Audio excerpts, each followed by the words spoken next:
Alright, welcome back to the channel. My name is Kovas, and for whoever is new to my little YouTube paradise, make sure to subscribe for more content like this. So this is something entirely new to my channel, given the fact that it mainly consists of gameplay videos with commentary and whatnot.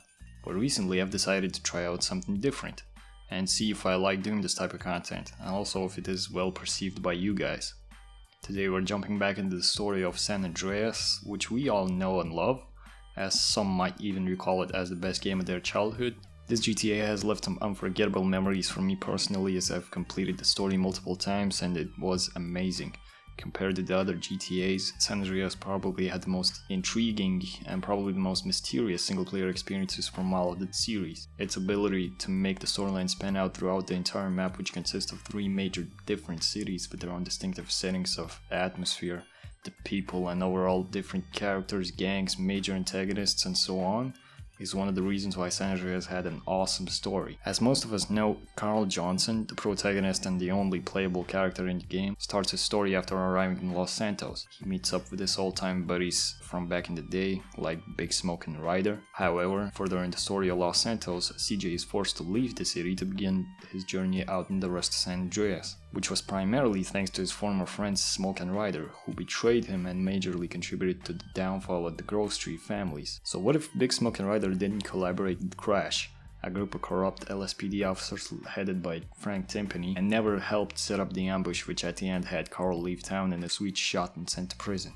To vaguely answer this question, there's a lot of things that might have happened, but at the same time, not really. If we were to merely explore the motives of Smoke and Ryder's betrayal, it probably all boils down to the fact that Sweet and CJ were highly against any drug usage within the Grove Street gang. At times, Big Smoke has been talking about this in depth. Carl's brother Sweet, who is the leader of the gang, is arguing that no drugs ever made the gang and its members strong, to which Smoke highly disagrees. When the player dives deeper into the story of Grove Street in Los Santos, he is quickly introduced to an environment ruled by people with weak morals who'd rather resort to using drugs than not.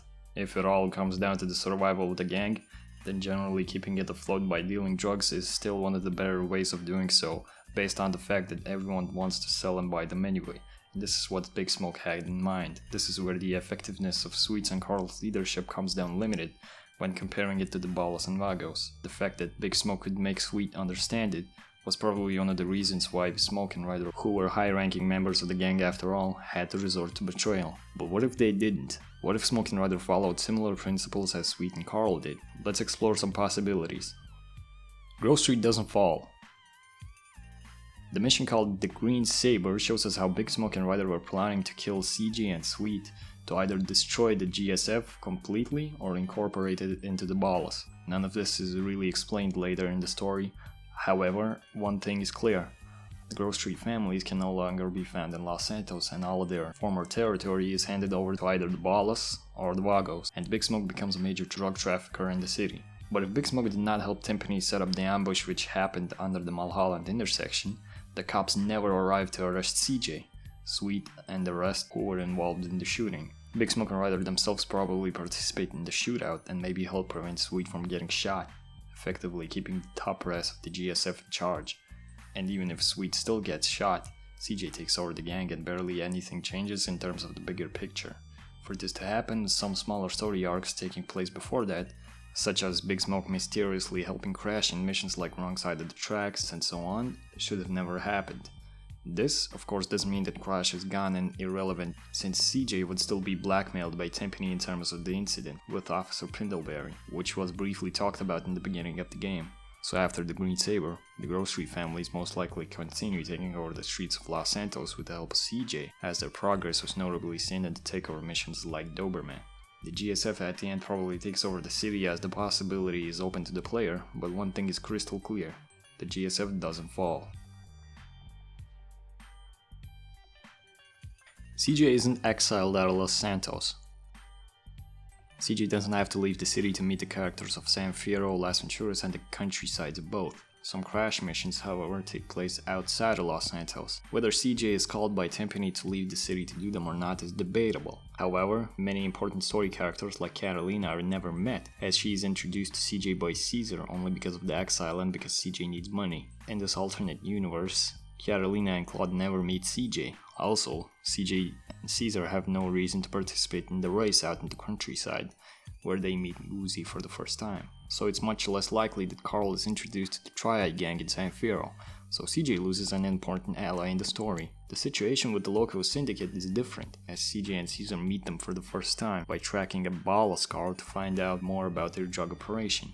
However, CJ doesn't have the need to work for Jizzy and meet important characters like T-Bone and Mike Torino, which crosses out a lot of missions further in the story. So in our universe, maybe nothing changes as the GSF is open to the possibility of willingly disrupting the Ballas drug operations in the city to weaken the gang itself in their attempt to take over Los Santos. CJ still possibly gets notified about a Ballas car moving out of the city towards San Fierro and tracks it down himself, finding out about the Loco Syndicate this way, but doesn't work for him. Whether or not it is beneficial for Grove Street to organize operations against this drug cartel is also debatable. But this makes one thing clear. The possibility for CJ to leave the city temporarily is still open, but the likelihood of this happening is slim. But what about Crash? It's still possible that Carl is forced by Tenpenny to go to San Fierro and set up the DA, as seen in the mission 555 WeTip, an operation which required lots of drugs which were acquired by the Truth. So CJ probably still meets the Truth and maybe helps him out in missions like Black Project and Green Goo, for whatever reasons, but most likely nothing else. Las Venturas is also very limited to only the Crash missions, so CJ doesn't get involved in the casino businesses. Maybe he still somehow meets Ken Rosenberg, Kent Paul and Macker through the Truth, and eventually Salvatore Leone, but that doesn't mean CJ has any reasons to work for him.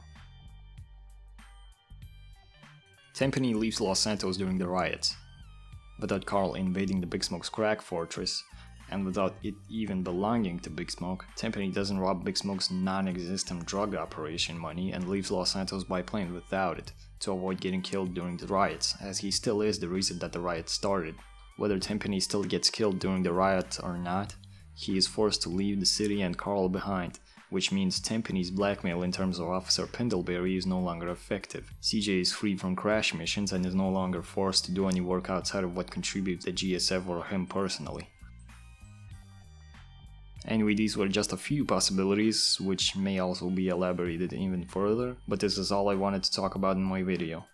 The entire story would be obviously very different if Big Smoke and Ryder never betrayed Grove Street. They obviously would have never died, at the very least not the way they did, but I'm pretty sure it's obvious in itself. Let me know down in the comments what you think of the video and if I should explore more topics like this within San Andreas or even other GTA games. I always appreciate your love and support for the content that I make, and as always, see you guys later.